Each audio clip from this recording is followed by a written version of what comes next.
Sreejith sir നമസ്കാരം. നമസ്കാരം sir. നമ്മുടെ മലയാള സിനിമയിലെ ഓരോരോ കഥകളായി ചുരുളഴിയുകയാണ്. മലയാള സിനിമയിൽ നമ്മൾ പണ്ട് പറയും മട്ടാഞ്ചേരി മാഫിയ, മട്ടാഞ്ചേരി മാഫിയ. പക്ഷെ അതിന് യാതൊരുവിധ തെളിവുമില്ല. ഈ ലവ് ജിഹാദ്, നാർക്കോട്ടിക് ജിഹാദ് എന്നൊക്കെ പറയുമ്പോൾ ഇതിന് തെളിവില്ല എന്ന് പറയുന്നത് പോലെയായിരുന്നു മലയാള സിനിമയുടെ കാര്യം എന്ന് പറയുന്നത്.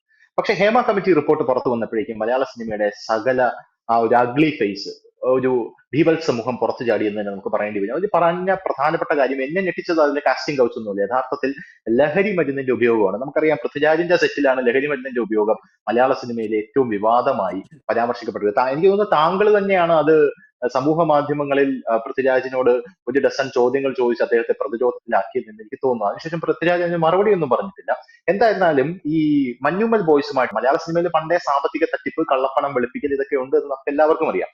മഞ്ഞുമ്മൽ ബോയ്സ് എന്ന് പറഞ്ഞ സിനിമയായിട്ട് ബന്ധപ്പെട്ട് സൗബിൻ ഷാഹിർ എന്ന് പറയുന്ന മലയാളത്തിലെ ഏറ്റവും തിരക്കുള്ള ഒരു നടനെ ഇപ്പോൾ എൻഫോഴ്സ്മെന്റ് ഡയറക്ടറേറ്റ് നോട്ടമിട്ടിട്ടുണ്ടെന്നും, എൻഫോഴ്സ്മെന്റ് ഡയറക്ടറേറ്റ് അദ്ദേഹത്തിന്റെ ഫിലിം കമ്പനി പറവ എന്റർടൈൻമെന്റ്സ് അത് 60 കോടി രൂപയുടെ തിരിമറി കാണിച്ചിട്ടുണ്ടെന്നും 28 കോടി രൂപ അദ്ദേഹത്തിന്റെ അക്കൗണ്ടിലെത്തി എന്ന രീതിയിലുമുള്ള റിപ്പോർട്ടുകൾ ഇപ്പോൾ പുറത്തുവിട്ടിട്ടുണ്ട്. കുറെ നാളായിട്ട് അന്വേഷണം നടക്കുകയായിരുന്നു. അതിന്റെ ഭാഗമായിട്ട് സൗബിൻ ഷാഹിറിനെയും സൗബിൻ ഷാഹിറിന്റെ അച്ഛനെയും ഒക്കെ ചോദ്യം ചെയ്യുന്ന ഒരു സാഹചര്യം ഉണ്ടായിരുന്നു.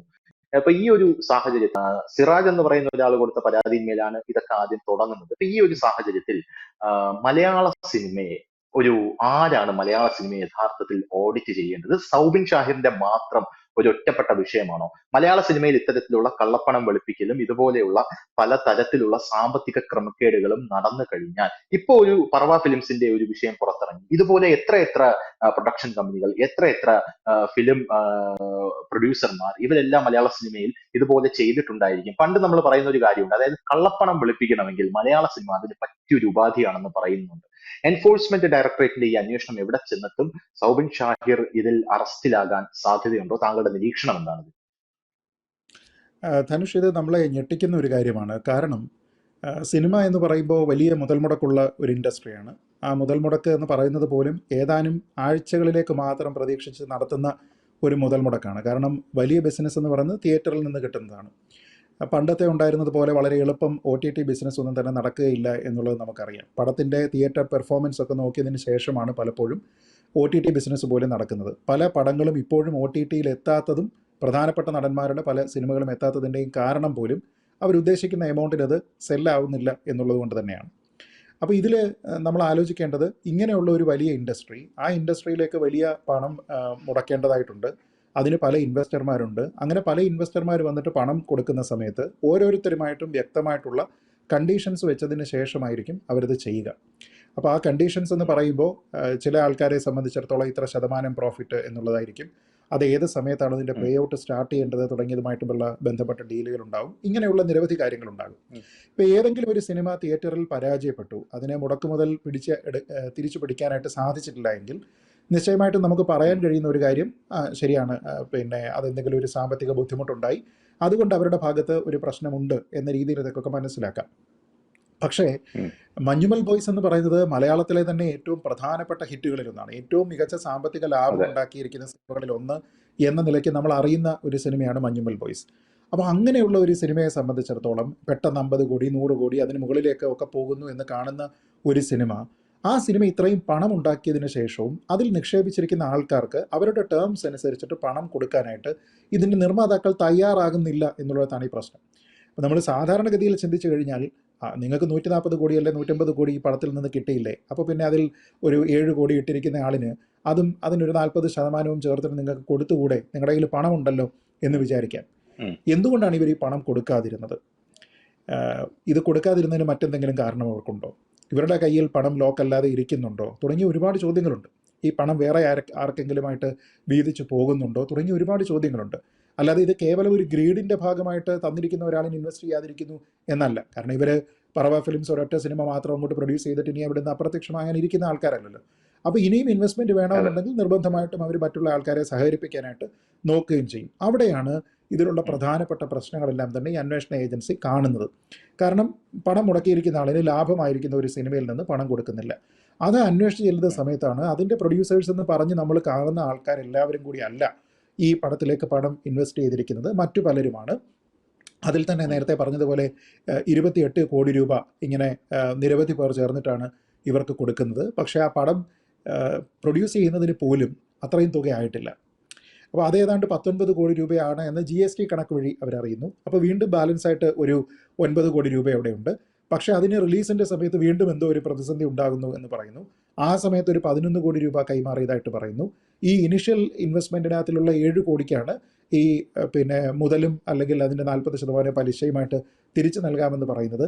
അപ്പോൾ എങ്ങനെയാണ് ഇവിടെ ഒരു സിനിമാ വ്യവസായം നടക്കുന്നത്, എങ്ങനെയാണ് അതിൽ കള്ളപ്പണത്തിൻ്റെ സ്വാധീനം എങ്ങനെയാണ്, തട്ടിപ്പിൻ്റെ സ്വാധീനം എങ്ങനെയാണ് തുടങ്ങിയ കാര്യങ്ങളെല്ലാം തന്നെ അന്വേഷിച്ച് അറിയേണ്ടതാണ്. അപ്പം ഞാൻ മനസ്സിലാക്കുന്നത് ഇത് കേവലം മഞ്ഞുമൽ ബോയ്സ് എന്ന് പറയുന്ന ഒരൊറ്റ സിനിമയ്ക്കോ പറവ എന്ന് പറയുന്ന ഒരൊറ്റ പ്രൊഡക്ഷൻ കമ്പനിക്കോ ഉണ്ടാകുന്ന ഒരു പ്രശ്നമായിരിക്കാനുള്ള സാധ്യത വളരെ കുറവാണ്. ഇത്രയും വിവാദമാകുന്ന സമയത്തും എന്തുകൊണ്ടാണ് ഇവർ ഈ പണം സെറ്റിൽ ചെയ്യാൻ തയ്യാറാകാതെ നിന്നത്? അപ്പോൾ ഇതിൽ മറ്റെന്തെങ്കിലും കൂടിയുള്ള ഇൻവോൾവ്മെൻറ്റുകൾ ഉണ്ടായിരിക്കാനുള്ള സാധ്യതയുണ്ട്. നമ്മൾ ഇതുവരെ ഡിസ്കസ് ചെയ്തിട്ടില്ലാത്ത മറ്റേതെങ്കിലും ഒരു ആംഗിൾ ഈ പ്രതിസന്ധിയിൽ മൊത്തത്തിൽ ഉണ്ടായിരിക്കാനുള്ള സാധ്യതയുണ്ട്. തന്നെയുമല്ല, ഇതൊരു വൺ ഓഫ് ഇൻസിഡൻ്റ് എന്ന് കാണുന്നതിന് പകരം മറ്റ് സിനിമകളിലും ഇത് ഉണ്ടായിട്ടുണ്ടോ, സിനിമ ഇൻഡസ്ട്രിയിൽ തന്നെ ഇങ്ങനത്തെ ഒരു പ്രവണതയുണ്ടോ എന്നുള്ള ഒരു കാര്യമുണ്ട്. ഇപ്പോൾ പണം കൊടുക്കുന്ന ഒരാളിനെ സംബന്ധിച്ചിടത്തോളം ലെജിറ്റിമേറ്റ് പണമല്ല, അവൻ്റെയും ബ്ലാക്ക് മണി ആണ് എങ്കിൽ അവൻ ഏതളവ് വരെ പരാതിപ്പെടാനായിട്ട് സാധിക്കും. ഇതിപ്പോൾ ഒരു പക്ഷേ ലെജിറ്റിമേറ്റ് എമൗണ്ട് ആയിരിക്കാം, അല്ലെങ്കിൽ അതുമായി ബന്ധപ്പെട്ട റിസ്ക് എടുക്കാൻ തയ്യാറാണ് എന്ന് ചിന്തയുള്ള ഒരാളായിരിക്കുമല്ലോ ഈ പണം ഈ നഷ്ടപ്പെട്ടു എന്ന് പറഞ്ഞിട്ട് കേസ് കൊടുക്കുക. വഞ്ചനക്കുറ്റമാണല്ലോ അവിടെ വന്നിരിക്കുന്നത്. അപ്പോൾ അങ്ങനെ ഒരു വഞ്ചനക്കുറ്റം ആരോപിച്ചിട്ട് കേസ് കൊടുക്കുക എന്ന് പറയുമ്പോഴത്തേക്ക് അതിൽ അയാൾക്ക് കൺവിക്ഷൻ ഉണ്ട് എന്ന് വേണം നമുക്ക് മനസ്സിലാക്കാൻ. അപ്പോൾ ഇതിലൊരു സമഗ്രമായിട്ടുള്ള അന്വേഷണം ഉണ്ടാകണം. പക്ഷേ അൺഫോർച്ചുനേറ്റ്ലി മലയാള സിനിമയുമായി ബന്ധപ്പെട്ട് വരുന്ന ഒരൊറ്റ കാര്യത്തിലും ഒരു സമഗ്രമായിട്ടുള്ള അന്വേഷണമോ അതിനുമേൽ നടപടികളോ ഉണ്ടാകുന്നില്ല. ഒന്നാമത്തെ കാര്യം ധനുഷ് തന്നെ പറഞ്ഞതുപോലെ ഹേമ കമ്മിറ്റി റിപ്പോർട്ട് വരുന്നു. ഈ റിപ്പോർട്ട് കിട്ടുന്ന സമയത്ത് സംസ്ഥാന സർക്കാരിന് ഇതിലെന്തെങ്കിലും ചെയ്യണമെന്നുള്ള എന്തെങ്കിലും താല്പര്യം ഉണ്ടായിരുന്നതായിട്ട് പൊതുസമൂഹത്തിന് ബോധ്യമില്ല. 2, ഇത് പുറത്തുവിടാനായിട്ട് അവർ തയ്യാറായില്ല. അതിനുശേഷം പിന്നീട് ഇത് പുറത്തുവിടാം എന്ന് പറഞ്ഞപ്പോൾ എന്താണോ വിവരാവകാശ കമ്മീഷൻ പറഞ്ഞിരിക്കുന്നത് അതിനേക്കാൾ കൂടുതൽ പേജുകൾ, പാരഗ്രാഫുകൾ റിഡാക്ട് ചെയ്തതിന് ശേഷം അത് പ്രസിദ്ധീകരിച്ചു എന്ന് പറയുന്നു. ഇനിയിപ്പോൾ അത് വിവാദമാകുന്നു, അല്ലെങ്കിൽ മറ്റ് പല ആൾക്കാരും ഞങ്ങൾക്ക് കേസ് ഇല്ല എന്ന് പറഞ്ഞിട്ട് സുപ്രീം കോടതിയിലേക്ക് പോകുന്ന സാഹചര്യം ഉണ്ടാകുമ്പോൾ സിനിമാ മന്ത്രിയോട് പ്രതികരണം ചോദിക്കുമ്പോൾ ശ്രീ സജി ചെറിയാൻ അതിൽ കാര്യമായിട്ടൊന്നും തന്നെ പറയുന്നില്ല, അതൊക്കെ കോടതി തീരുമാനിക്കട്ടെ എന്ന് പറയുന്നു. അപ്പോൾ കോടതിയിലേക്ക് പോകുന്ന സമയത്ത് ഉത്തരവാദിത്തം മുഴുവൻ കോടതിക്ക്, നമ്മുടെ ഭാഗത്തൊന്നുമില്ല എന്ന് പറയുന്നു. ഇത് വലിയൊരു ഇരട്ടത്താപ്പാണ്. ഒരു ഭാഗത്ത് സ്ത്രീ സംരക്ഷണമെന്ന് നിരന്തരം പറഞ്ഞുകൊണ്ടിരിക്കുകയും മറുഭാഗത്ത് അതിനു വേണ്ടുന്ന കാര്യങ്ങളെ പോലും പ്രൊട്ടക്റ്റ് ചെയ്യാനായിട്ട് തയ്യാറാകാതെ ഇരിക്കുക. ഈ ഇത്തരം റിപ്പോർട്ടുകളിൽ തന്നെ പറഞ്ഞിരിക്കുന്ന സ്ത്രീകൾക്കുള്ള അവർക്ക് നേരെയുള്ള ശാരീരികമായിട്ടുള്ള ആക്രമണത്തിന് അപ്പുറത്തേക്ക് അവർക്ക് വേണ്ടുന്ന അടിസ്ഥാന സൗകര്യങ്ങൾ ഏർപ്പെടുത്തുക, ടോയ്ലറ്റ് സൗകര്യം ഉൾപ്പെടെയുള്ള, വസ്ത്രം മാറാനുള്ള സൗകര്യം ഉൾപ്പെടെയുള്ള അടിസ്ഥാന സൗകര്യങ്ങളുടെ ഒരു അപര്യാപ്തതയുണ്ട് എന്ന് പറയുമ്പോൾ അത് തിരുത്തുന്നതിന് വേണ്ടി ഒരു ഡിസ്കഷൻ നടത്തുന്നതിന് ഇവിടെ ഒരു പുതിയ സിനിമാ നയം ഉണ്ടായേ പറ്റുള്ളൂ. നമ്മൾ ഡിസംബറിലോ ജനുവരിയിലോ ഒക്കെ ഒരു സിനിമാ നയത്തിന് വേണ്ടി ഒരു കമ്മിറ്റി കോൺസ്റ്റിറ്റ്യൂട്ട് ചെയ്തിട്ട് അവിടെ ചർച്ച ചെയ്ത് തീരുമാനിക്കേണ്ടത് കാര്യമാണോ? അതല്ലാതെ തന്നെ ഈ സംഘടനകളോട് മന്ത്രിക്ക് പറഞ്ഞാൽ പോരെ, നിങ്ങൾക്ക് ഇങ്ങനെയുള്ള പ്രശ്നങ്ങളുണ്ട്, ആ പ്രശ്നങ്ങൾ നിങ്ങൾ പെട്ടെന്ന് എങ്ങനെ പരിഹരിക്കാമെന്ന് ചിന്തിക്കൂ എന്നൊക്കെ പറഞ്ഞിട്ട് ഇതിനല്ലേ വകുപ്പ് മന്ത്രി. ഇപ്പോൾ നമ്മൾ വെറുതെ ഇരിക്കുന്ന നമുക്ക് ഇത് കാര്യങ്ങളിൽ ഐഡിയ കൊടുക്കാമെങ്കിൽ ആ വകുപ്പിൻ്റെ ഉത്തരവാദിത്തത്തിലിരിക്കുന്ന മന്ത്രിക്ക് ഈ കാര്യങ്ങൾ അറിയേണ്ടതല്ലേ? അപ്പോൾ ഇതിൻ്റെ കുന്തവും കുടച്ചക്രവും പോലും അറിയാത്ത ആൾക്കാർ ഇതിൻ്റെ ഉത്തരവാദിത്തത്തിൽ ഇരിക്കുന്നു എന്ന് പറയുന്നത് വളരെ ഗുരുതരമായിട്ടുള്ള ഒരു പ്രശ്നമാണ്. രണ്ടാമത് നമ്മൾ കണ്ടതാണ് ലഹരി. സിനിമയിൽ വളരെ വ്യാപകമായിട്ട് ലഹരി ഉപയോഗമുണ്ട് എന്ന് പറയുന്നു. അത് ഏറ്റവും പുതുതായിട്ട് വന്നിരിക്കുന്ന സിന്തറ്റിക് ഡ്രഗുകൾ വരെ ഉപയോഗിക്കുന്നുണ്ട് എന്ന് പറയുന്നു.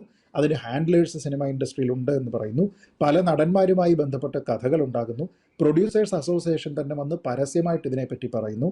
ഞങ്ങളുടെ സെറ്റുകളിൽ വേണമെങ്കിൽ നിങ്ങൾ അന്വേഷണത്തിന് വന്നോളൂ എന്ന് ആൾക്കാർ പറയുന്നു.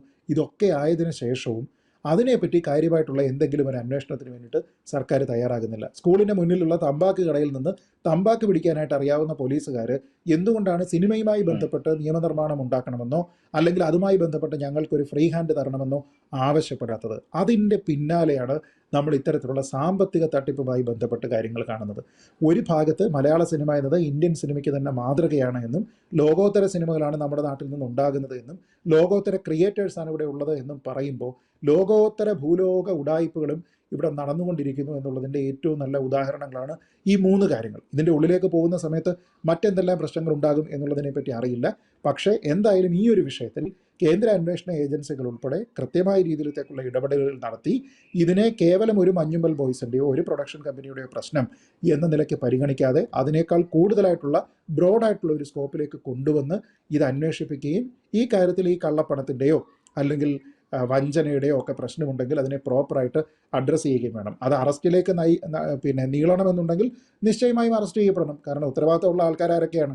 നമ്മളിവരുടെ എല്ലാ സിനിമ പോയി നല്ല സിനിമയായിരുന്നു കേട്ടോ, നമ്മളെല്ലാവരും ഈ സിനിമ പോയി കൈയടിച്ച് പാസ്സാക്കിയതാണ്. പക്ഷേ എന്ന് കരുതി നമുക്ക് ഇവരെ സാമ്പത്തിക തട്ടിപ്പ് കാണിക്കുന്ന സമയത്ത് നമുക്ക് അവിടെ ഇരുന്നിട്ട് കൈ തട്ടാൻ പറ്റില്ല.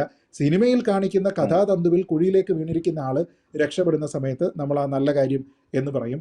പക്ഷേ നിർമ്മാണവുമായി ബന്ധപ്പെട്ട്, കള്ളപ്പണവുമായി ബന്ധപ്പെട്ട്, അല്ലെങ്കിൽ വഞ്ചനയുമായി ബന്ധപ്പെട്ട് കുഴിയിൽ ഇറങ്ങിയിരിക്കുന്ന ഒരാളിൻ്റെ അടുത്ത് ലൂസ് അടിക്കടാ എന്ന് പറയാൻ വേണ്ടിയിട്ട് മലയാളികളോ പ്രേക്ഷകരോ സിനിമ ആസ്വാദകരോ ഉണ്ടാവില്ല. തന്നെത്താനെ ലൂസ് അടിക്കേണ്ടി വരും എന്ന് മാത്രമേ അവരോട് പറയാനുള്ളൂ.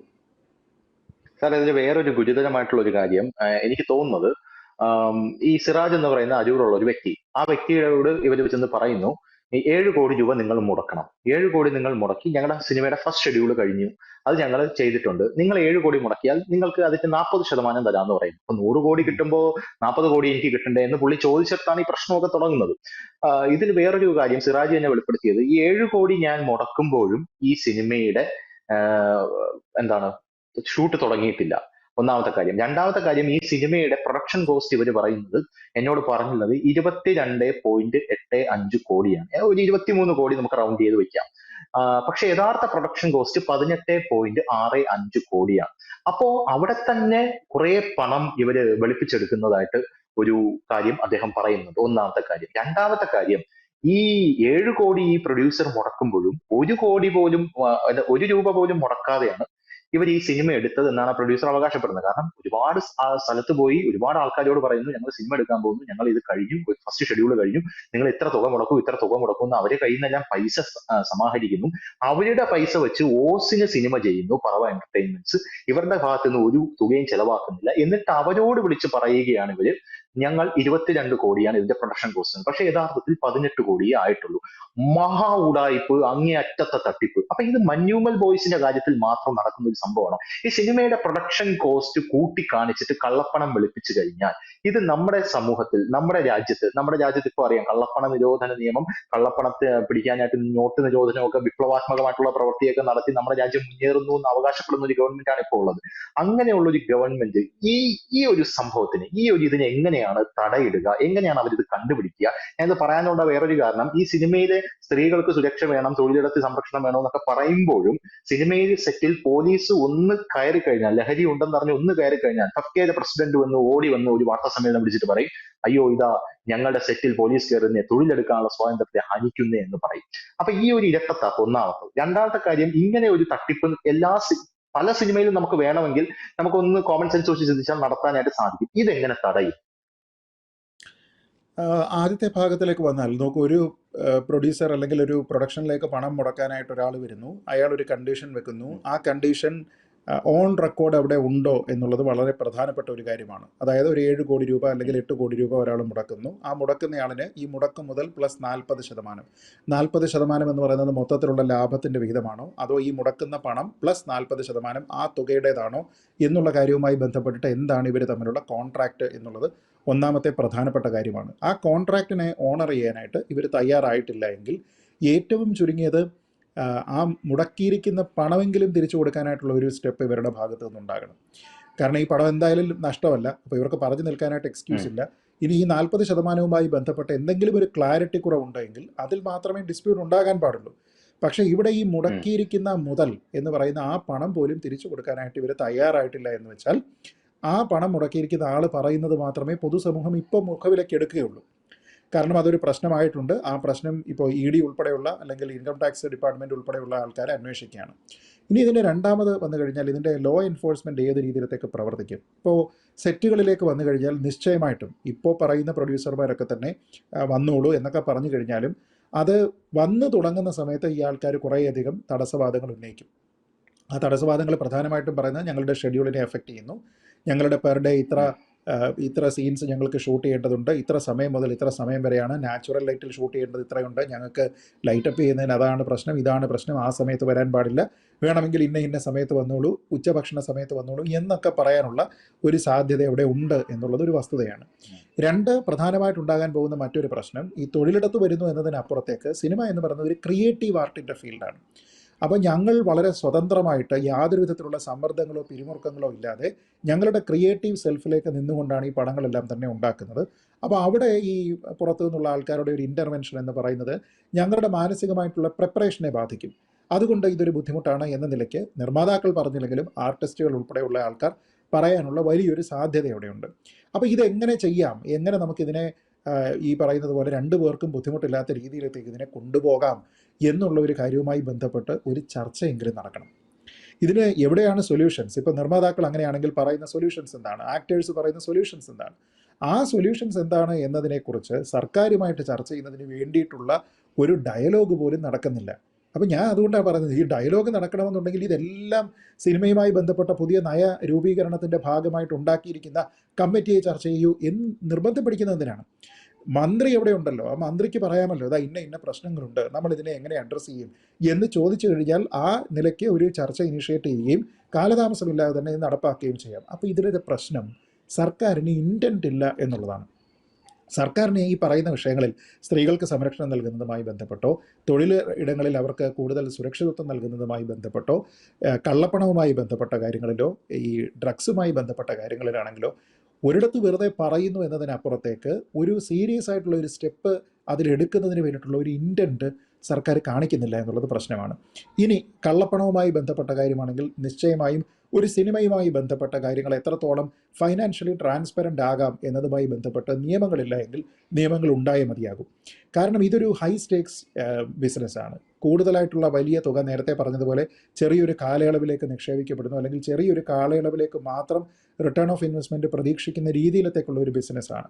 ആ ബിസിനസ് ഏത് രീതിയിലാണ് നടക്കുന്നത്, അതിന് വ്യവസ്ഥാപിതമായിട്ടുള്ള കോൺട്രാക്റ്റിംഗ് മാർഗ്ഗങ്ങൾ എന്തൊക്കെയാണ്, ആർക്കൊക്കെ അതിൽ നിക്ഷേപിക്കാം, ആ നിക്ഷേപിക്കുന്ന ആൾക്കാരുടെ ഫൈനാൻഷ്യൽ പൊസിഷൻ എങ്ങനെയായിരിക്കണം, ഇവരുടെ സോഴ്സ് ഓഫ് ഇൻകം എവിടെ നിന്നാണ്, ഈ കാര്യങ്ങളുമായി ബന്ധപ്പെട്ട് ട്രാൻസ്പെറൻസി ഉണ്ടായേ മതിയാകൂ എന്ന രീതിയിലത്തേക്കുള്ള ഒരു കാര്യം ഉണ്ടാകണം. അപ്പോൾ ഏതൊരു പ്രൊഡക്ഷൻ ഹൗസ് ആണെങ്കിലും ഒരു സന്നിഗ്ധ ഘട്ടത്തിൽ അവരെ സഹായിക്കാനായിട്ട് ഒരാൾ എൻ്റെ കയ്യിൽ 10 കോടി രൂപയുണ്ട്, ഞാൻ ഇൻവെസ്റ്റ് ചെയ്യാം എന്ന് പറയുന്ന സമയത്ത് അയാളുടെ ബാക്ക്ഗ്രൗണ്ട് ചെക്ക് ചെയ്യാനായിട്ട് നിർബന്ധിതമായിരിക്കണം. അതല്ലെങ്കിൽ മക്കളെ നിങ്ങളും അകത്ത് കിടക്കും എന്ന രീതിയിലത്തേക്കുള്ള ഒരു പ്രശ്നം, ഒരു താക്കീത് അതുണ്ടായെങ്കിൽ മാത്രമേ ഇവിടെ ക്ലീൻ ആവുകയുള്ളൂ. അതല്ല എങ്കിൽ ആ ഒരു ഘട്ടത്തിൽ ആര് പണവുമായി വരുന്നോ അവരെ ഞങ്ങൾ സഹകരിപ്പിക്കാം, അവരോട് ടെമ്പററിലി ചിലപ്പോൾ വെർബലായിട്ട് കോൺട്രാക്ട് വെക്കുന്നു, അല്ലെങ്കിൽ റിട്ടേൺ ആയിട്ട് കോൺട്രാക്ട് വെക്കുന്നു, പക്ഷേ പിന്നീട് ഞങ്ങളത് ഓണർ ചെയ്യുന്നില്ല എന്ന രീതിയിലത്തേക്ക് പോകുന്നു. ഞാൻ പറഞ്ഞു ഇതൊന്നും ചെറിയ പേരുകാരല്ലല്ലോ, ഇതൊക്കെ തന്നെ മലയാള സിനിമയിലെ പ്രധാനപ്പെട്ട പേരുകാരാണ്. അവർക്ക് യാതൊരു വിധത്തിലുള്ള സങ്കോചവും കൂടാതെ ഇത്തരത്തിലുള്ള മാർഗ്ഗങ്ങളിലേക്ക് ഏർപ്പെടാൻ കഴിയുന്നുണ്ടെങ്കിൽ ഇത് നമ്മൾ വിചാരിക്കുന്നതിനേക്കാൾ കൂടുതൽ ബൃഹത്തായിട്ടുള്ള, കൂടുതൽ ആഴത്തിൽ വേരുകളുള്ള ഒരു സിനിമാ മാരണമായിട്ട് തന്നെ മാറിയിട്ടുണ്ട് എന്ന് വേണം മനസ്സിലാക്കാൻ. അപ്പോൾ അങ്ങനെയാണ് എങ്കിൽ നിശ്ചയമായിട്ടും ഇവിടെ മാർഗ്ഗങ്ങൾ ഉണ്ടാകണം, നിയമങ്ങളാണ് വേണ്ടതെങ്കിൽ നിയമങ്ങൾ ഉണ്ടാകണം, ഒരു ഡയലോഗ് ഉണ്ടാകണം. പക്ഷേ ഇതൊക്കെ ഈ പല ആൾക്കാരും പറഞ്ഞുകൊണ്ടിരിക്കുന്നു എന്നതിനപ്പുറത്തേക്ക് ഒന്നും നടക്കുന്നില്ല.